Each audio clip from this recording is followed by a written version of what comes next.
Hola a todos, bienvenidos una vez más a una efeméride con historia. Los monarcas suelen pasar a la historia con un sobrenombre, que en algunos casos aluden a alguna virtud demostrada durante su reinado, como fue el caso de Felipe II, quien pasó a la historia como el prudente, o, por todo lo contrario, pensemos en el rey de España, Fernando VII, conocido como el rey felón o traidor, quien entregó la corona de España a los franceses. Al rey Balduino I de Bélgica le tocó pasar a la historia como el rey triste.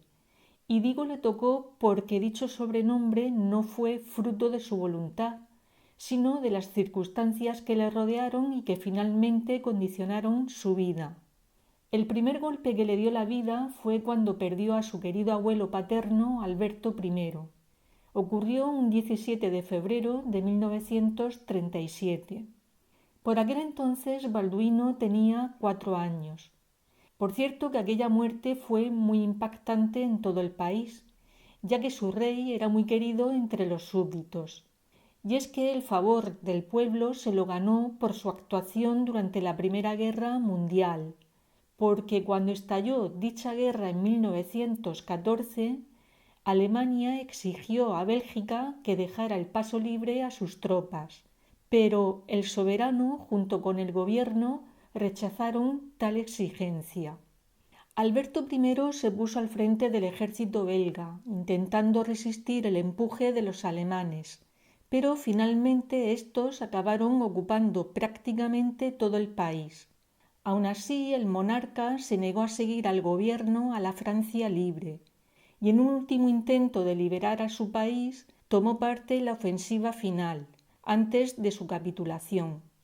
Si impactante fue para los belgas la muerte de su rey por lo que éste había representado para ellos, no menos lo fue la causa de su muerte, porque nadie esperaba que un experto en escalada muriera practicando dicho deporte. Por esto y porque no hubo testigos de su caída, se desataron todo tipo de especulaciones sobre su muerte, desde que fuera un suicidio encubierto hasta que se tratara de un magnicidio, pasando incluso por un crimen pasional. El amor del pueblo hacia su rey, la curiosidad y la morbosidad hicieron que las rocas de Marche-les-Dames, que era el lugar donde se produjo el accidente, se convirtieran en un lugar de peregrinación.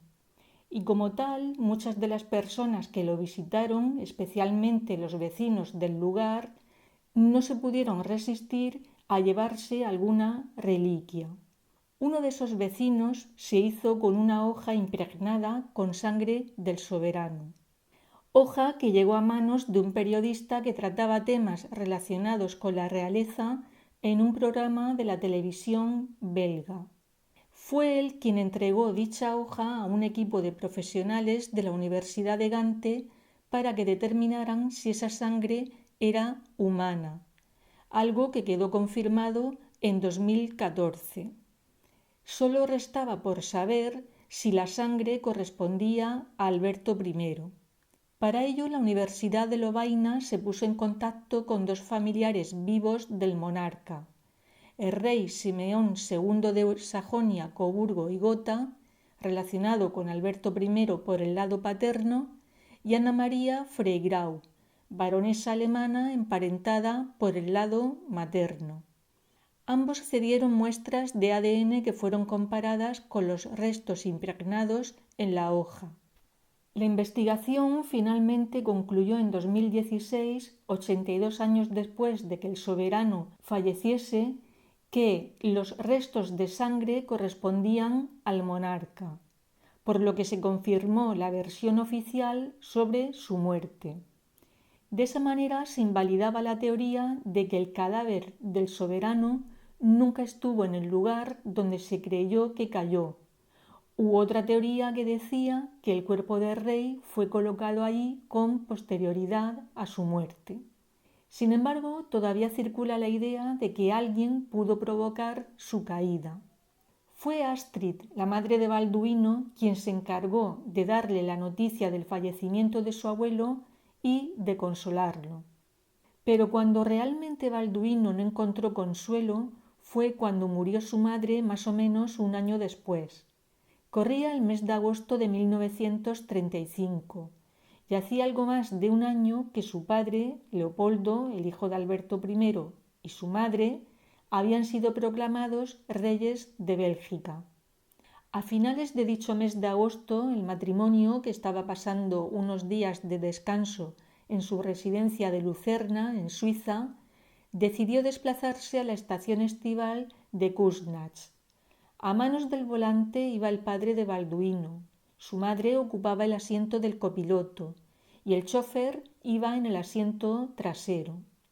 En un momento dado, Leopoldo desvió la mirada de la carretera para atender una duda de su esposa sobre el mapa que llevaba entre las manos, y fue en ese momento cuando perdió el control del automóvil. Astrid salió despedida del vehículo, muriendo poco después en brazos de su esposo. Si sentida fue la pérdida de Alberto I, todavía lo fue más la de Astrid, la reina de corazones, la mujer que enamoró a Leopoldo. Así la dieron a conocer al pueblo cuando anunciaron el compromiso entre ambos. En aquel anuncio Alberto I, que fue quien hizo pública la noticia, resaltó que aquel era un compromiso por amor y no por razón de Estado. Amor que surgió en el año 1926 desde que se conocieran durante un baile en el Palacio de Amalienborg, residencia de la familia real danesa en Copenhague. Como decía, su muerte fue muy sentida por el pueblo, y es que durante el crack de 1929 Astrid impulsó medidas tan populares como la creación de guarderías para hijos de madres trabajadoras, creó organizaciones de prevención de enfermedades como la tuberculosis y el cáncer y lanzó una campaña que fue conocida como la llamada de la reina. Y fue llamada así, valga la redundancia, porque solicitaba la colaboración de todos aquellos que tenían trabajo y bienes para recolectar fondos y objetos de primera necesidad. A su muerte el pueblo la correspondió y más de 2 millones de personas desfilaron ante su cadáver. El gobierno, por su parte, la despidió con el siguiente reconocimiento: Bélgica ha perdido hoy a una reina cuya juventud, gracia y bondad supieron conquistar al pueblo. Cuando a Balduino, que todavía no había cumplido los 5 años, le dijeron que su mamá había muerto, buscó refugio en la Virgen María, de quien le dijeron que era su otra mamá en el cielo. Su infancia y adolescencia fue como la de cualquier otro niño que pierde un ser tan querido, desconcertado al principio y con un sentimiento de desamparo después. Pero recordemos que Balduino no era un niño cualquiera, era el hijo del rey de los belgas, y la posición de su padre durante la Segunda Guerra Mundial va a ser una nueva circunstancia que marcará a su familia y a su propio destino. Y es que Leopoldo III fue acusado tanto por los comunistas como por los socialistas de colaboracionismo con los nazis. Y esto fue algo que nuevamente afectó profundamente a Balduino, porque él mismo había visto cómo su padre sufría y ayudaba a la resistencia. Para Leopoldo no corrían buenos tiempos, y ya no solo por esto. Al pueblo no le gustó nada que se volviera a casar 6 años después de la muerte de Astrid. Su joven y nueva esposa, hija de un político, se llamaba Lilian Weiss. Con ella tuvo 3 hijos más, y aunque quedaron excluidos de la línea sucesoria y su esposa nunca consiguió el título de reina, Leopoldo no pudo evitar las críticas del pueblo hacia su nueva familia. Por lo que para contentar a socialistas, comunistas y al pueblo en general, Leopoldo tomó la decisión de abdicar y lo hizo en su hijo Balduino. Por lo tanto, nuevo contratiempo para éste, porque Balduino, como cualquier otro heredero al trono, era consciente de que algún día tendría que asumir tal responsabilidad. Pero con lo que no contaba es que ese día llegara cuando tan solo tenía 21 años. En cualquier caso, fue algo que aceptó con responsabilidad. Así lo manifestó en el balcón del Palacio Real cuando, dirigiéndose a su padre ante miles de personas, le dijo: «Papá, seré digno de ti». Era el 16 de julio de 1951. Con responsabilidad y determinación comenzó Balduino su reinado, porque lo primero que hizo fue pedir a su padre y madrastra que abandonaran el palacio de Laeken. De esa manera evitaba cualquier hipótesis sobre una posible influencia de ambos en él. Pero si por algo se distinguió Balduino en el ejercicio del poder, fue por su profundo sentido religioso. Para él, ser rey significaba amar, orar y sufrir por su país. Así lo manifestó en una ocasión a un amigo. En su reinado y con ese mismo sentido religioso le acompañó su querida esposa Fabiola de Mora y Aragón. En unos escritos de carácter espiritual que Balduino redactó refiriéndose a ella, expresaba que fue la Virgen María quien puso en su camino a Fabiola y que Verónica O'Brien fue su instrumento. Y es que Balduino y Fabiola se conocieron a través de esta monja irlandesa, porque Verónica era persona de confianza del cardenal Suenens, confesor de Balduino, y fue dicho confesor quien encargó a Verónica la misión de encontrar esposa a Balduino. Sobre esto tengo un vídeo titulado El reinado de Balduino I y de Fabiola, en el que hablo sobre las distintas teorías de cómo se conocieron y de cómo fue su romance. Como decía, ambos eran profundamente católicos. De hecho, cada día lo comenzaban en la capilla con la oración y la Eucaristía, y lo terminaban rezando el rosario. Entre estos dos momentos, Balduino resolvía los asuntos concernientes al Estado, celebraba audiencias y se ocupaba de sus conciudadanos, especialmente de los más necesitados, porque su propósito era que vieran en sus reyes alguien a quien acudir en los momentos más difíciles.